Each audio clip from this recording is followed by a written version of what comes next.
Hello students, welcome to maths unblock channel. I am your coach. अगर आप channel पर नए हैं तो चैनल को सब्सक्राइब करें और वीडियो पसंद आए तो लाइक और शेयर जरूर करें। मल्टीपल चॉइस क्वेश्चन देखते हैं हम एपी चैप्टर से। तो देखिए पहला क्वेश्चन क्या दिया हुआ है। पहले क्वेश्चन में बोला है next term of the AP √6 √24 √54 is. अभी इस एपी की नेक्स्ट टर्म फाइंड करना है तो आपको पहले कॉमन डिफरेंस पता होना चाहिए। तो देखिए ये हमें मिलेगा √24 में से √6 को माइनस करके, दोनों रेशन नहीं हो सकता तो √24 को देखिए कुछ सिंप्लीफाइड कर सकते हैं। प्राइम फैक्टर अगर आप करके देखेंगे 24 के तो देखिए √6 तो चाहिए, मतलब 6 तो आएगा ही। ये आप प्राइम फैक्टर करके देखना चाहें तो 2 से भी देख सकते हैं। देखिए 12 टाइम्स, फिर 2 से 6 टाइम, ये 6 तो अंदर रह जाएगा और यहाँ से 2 बाहर हो जाएगा, मतलब ये हमारे पास 2√6 है। तो कॉमन डिफरेंस कितना मिल गया? √6 का। ये हो गया कॉमन डिफरेंस। ठीक है, अब यहाँ से अगर अगली टर्म चाहिए, फोर्थ टर्म, तो जो नेक्स्ट टर्म मिलेगी, नेक्स्ट टर्म कैसे मिलेगी? इस √54 में √6 को ऐड करके। डायरेक्ट ऐड नहीं हो सकता, 54 के फैक्टर करके देख लीजिए, √6 के ही कोई मल्टीपल में मिलेगा। अब चाहें तो डायरेक्ट देख सकते हैं। ठीक है, 6 तो मिल नहीं है आपको, तो 6 का कोई मल्टीपल है क्या 54? वो चेक कर लो। 6 का 9 टाइम होता है। जब आप रूट पे करेंगे 6 अंदर रह जाएगा, 9 से 3 बाहर हो जाएगा, ये मिल जाएगा 3√6। ठीक है, ये मिला हमें 3√6 प्लस √6, मतलब आना चाहिए 4√6। ठीक है, तो 4√6 ऑप्शन में क्या नहीं है, पूरा रूट के अंदर ही दिया है। अब चाहें तो इस 4 को अंदर भेज दें, तो 4 जब अंदर जाएगा तो ये 16 होके जाएगा। 16 × 6 मिलेगा, मल्टीप्लाई करके देख लो कितना आएगा, 96। तो हमारा ऑप्शन बी करेक्ट आएगा। ठीक है, डायरेक्ट रूट में कैलकुलेशन थोड़ा सा टफ पड़ती है, तो आपको ऐड सपरेट करने के लिए लाइक टर्म्स करना पड़ती है, इसलिए लाइक टर्म बनाएंगे तो ऐड करना ज़्यादा आसान रहेगा। ठीक है, हाई लेवल की थिंकिंग चाहिए तो इसको भी अंडर रूट के अंदर डायरेक्ट ऐड करने में प्रॉब्लम आएगी, तो इसलिए हम इस तरह से जाके करते हैं। इस तरह से ही करना, कैलकुलेशन एरर होने के चांसेस कम रहेंगे। तो आंसर हो जाएगा इस क्वेश्चन नंबर 1 का ऑप्शन बी, √96 ये मिला। इस क्वेश्चन में दिया है sum of first N terms of an AP is 3n² plus n और कॉमन डिफरेंस दिया है 6। तो फर्स्ट टर्म बताओ। जो हमें दिया है वो Sn दिया है, Sn दिया है 3n² प्लस n, और हमें बताना है फर्स्ट टर्म, मतलब ए बताना है। तो देखिए यहाँ पर हम n के प्लेस पर अगर 1 रखेंगे तो ये S1 हो जाएगा। S1 मतलब एक टर्म का सम, एक टर्म का सम मतलब खुद फर्स्ट टर्म ही आ जाएगी, राइट, वही ए होता है। तो यहाँ पर हो जाएगा n के प्लेस पर 1 रख देंगे, आंसर आ जाएगा। यहाँ मिलेगा 3 + 1 मतलब 4। तो फर्स्ट टर्म क्या होगी? 4। कौन सा ऑप्शन करेक्ट है? ऑप्शन डी करेक्ट है। ये कॉमन डिफरेंस का कोई यूज़ नहीं है, तो आंसर हो जाएगा for this question number 2 option D 4।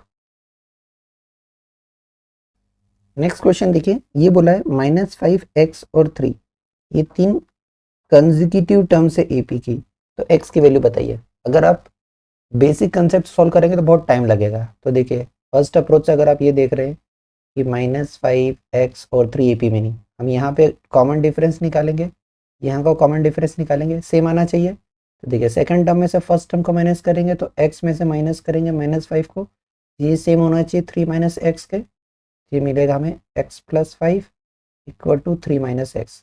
अब x को लेफ्ट में ले आओ, 5 को राइट में ले जाओ, साइड चेंज, साइन चेंज, इधर आके प्लस का x हुआ, उधर जाके माइनस का 5 हो गया। तो ये हमें मिल गया 2x और यहाँ मिला -2, तो x हो जाएगा -2/2, मतलब x मिलेगा -1। सेकेंड अप्रोच, जब भी आपको ऐसा 3 कंसेक्यूटिव टर्म्स दी हो, 3 consecutive terms, suppose A B C, तो ध्यान रखिएगा ये जो बी है इन दोनों का एवरेज होता है, मतलब ये ए और सी को ऐड करके आधा करके ही मिलता है। ये ट्रिक आपको काम आएगी सॉल्व करने में मल्टीपल चॉइस। तो देखिए यहाँ पर 3 कंसेक्यूटिव टर्म्स कौन सी दी है? -5, x और 3। तो अगर हमें x से चाहिए तो ये -5 और 3 को ऐड करके आधा करना, मतलब इनका एवरेज होगा, ये होगा -2/2, दैट मीन्स -1 डायरेक्ट। तो करेक्ट आंसर आया हमारा ऑप्शन डी।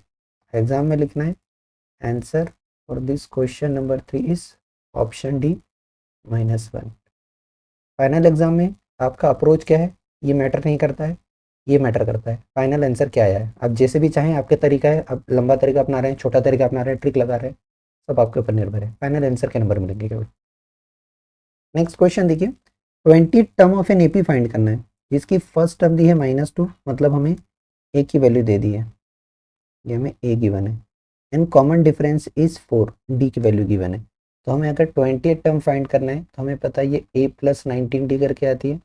साइन का ध्यान रखिएगा, फर्स्ट टर्म माइनस का 2 दिए, तो माइनस का 2 प्लस का 19 मल्टीप्लाइड विथ 4 हो जाएगा -2, और 19 का 4 में करेंगे तो ये मिलेगा 76, तो हमें मिलेगा 74।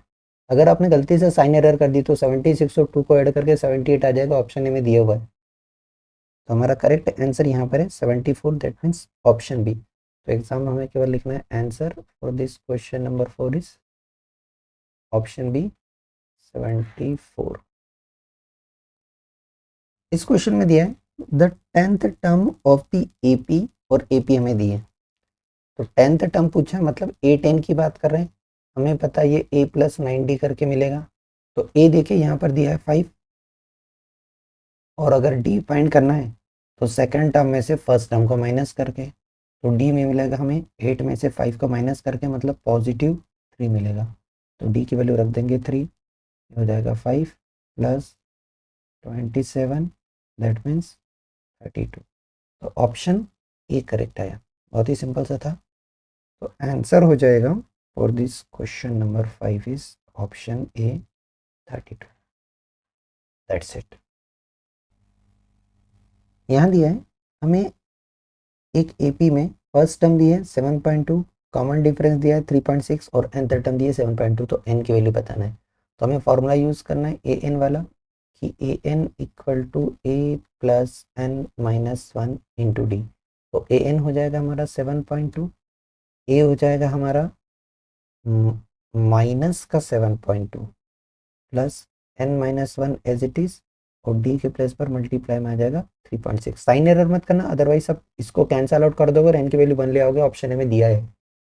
ये माइनस का इधर आके प्लस हो जाएगा, तो ये 7.2 में 7.2 ऐड हो जाएगा, और यहाँ मिलेगा एन माइनस 1 मल्टीप्लाइड विथ 3.6। 7.2 मिलके 14.4, 3.6 मल्टीप्लाई में इधर आके डिवाइड में 3.6 इक्वल टू एन माइनस 1। अब देखिए डेसिमल के बाद एक, डेसिमल के बाद एक, तो ये तो कैंसिल हो गया, ये बचा हमारे पास 144/36 इक्वल टू में एन माइनस 1।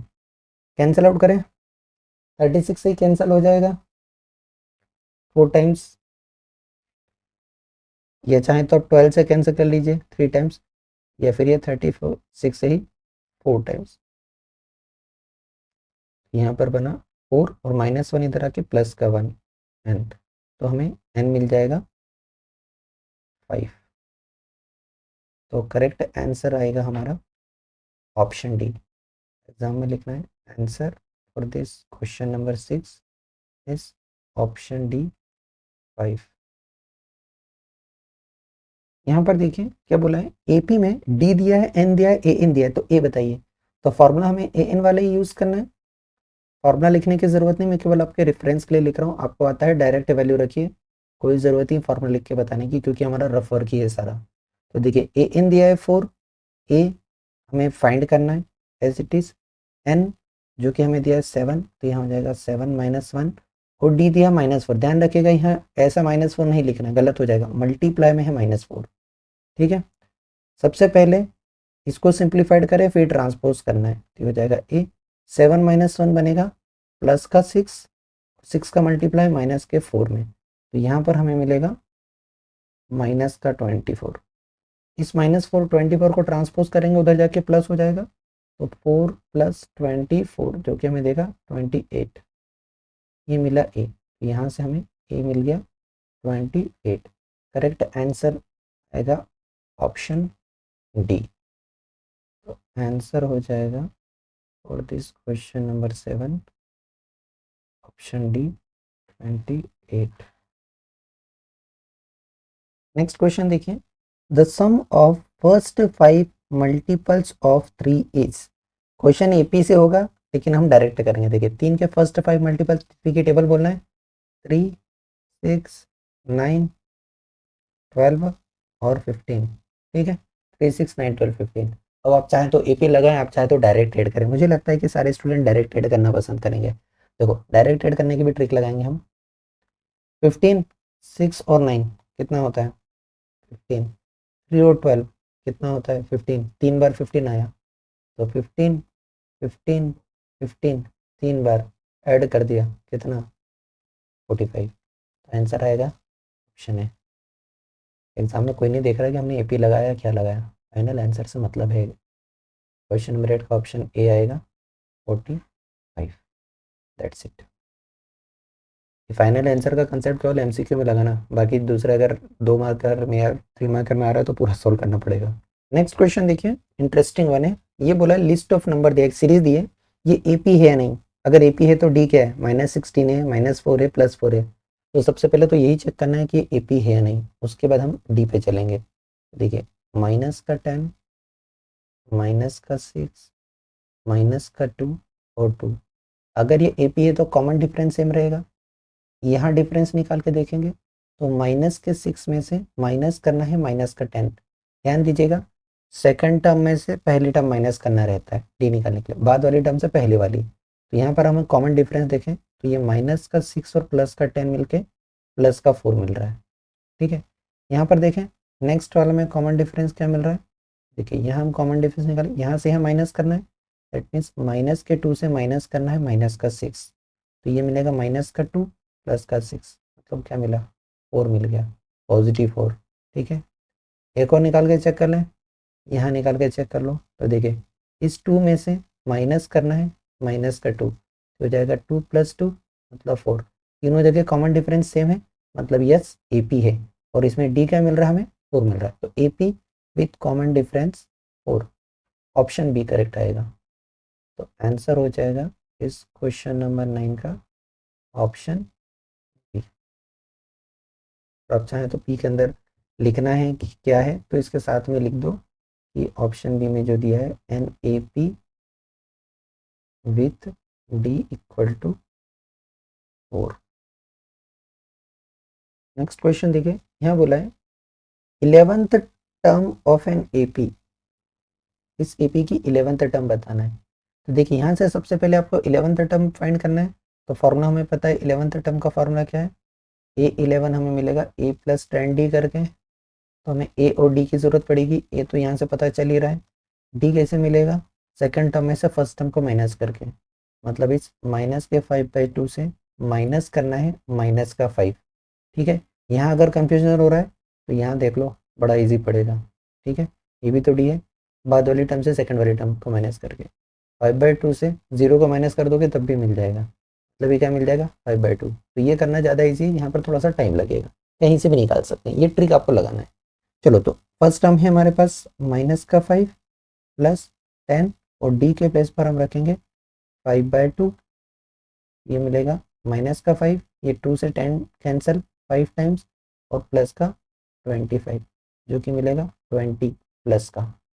तो हमारा करेक्ट आंसर आएगा ऑप्शन बी। देखिए साइन एरर होती थी, नेगेटिव वाला ऑप्शन भी दे ही रखा है, एक साइन एरर करी तो ऑप्शन चेंज हो जाएगा, नंबर 1 से सीधे 0, तो साइन का ध्यान रखिएगा। आंसर क्वेश्चन नंबर 10 का हो जाएगा ऑप्शन बी 20।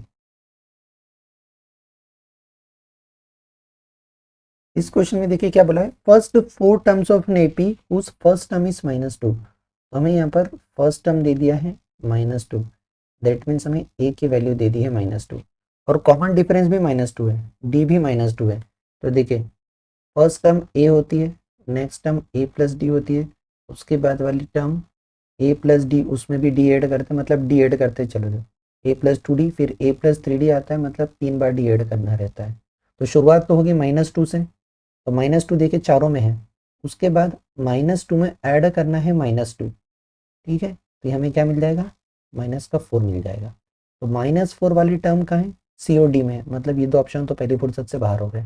अब या तो सी या डी में, तीसरी टर्म इस -4 में फिर से ऐड करना है -2, तो क्या मिलेगा -6 मिलेगा। तो कहाँ मिल रहा है, ऑप्शन सी पे आ गया हमारा आंसर, ये होगा ऑप्शन सी करेक्ट। आंसर हो जाएगा for this question number 11 option C, -2, -4 -6 -8 इस तरह से जाएगा। Thank you for watching. Video पसंद आया हो तो लाइक, कमेंट और शेयर करें। चैनल पे नए हैं तो चैनल को सब्सक्राइब करें।